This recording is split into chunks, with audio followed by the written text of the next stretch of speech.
forest. I wasn't sure. I knew I was prepared to give it my best, but I wasn't sure. And there were moments that it was like, whoa, one more step, one more step.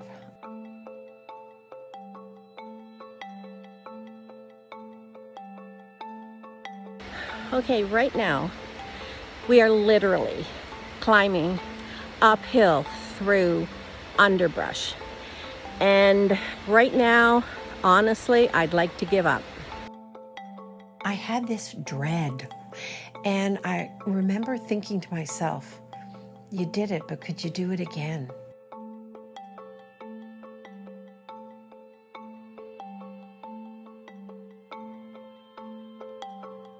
Represent yourself. Be clear about where your limitations are and what you need, and give yourself as much of what you need when you're facing an onerous challenge. All right, and believe in yourself. What's the worst that's going to happen? All right, maybe you won't succeed on the second one, but you will go as far as you can go, honestly. And even then, it was one step, one step.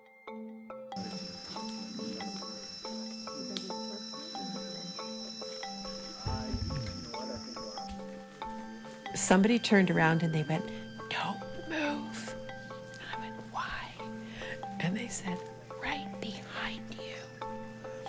And I turned around and there was a little guy. I turned around like this, sideways, and there was a little guy about this big.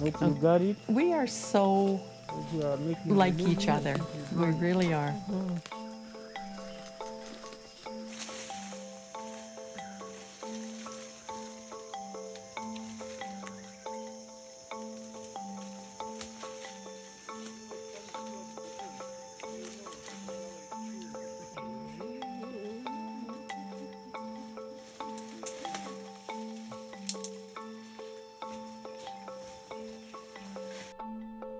After her second full trek, Elaine returns to the lodge to update her audience.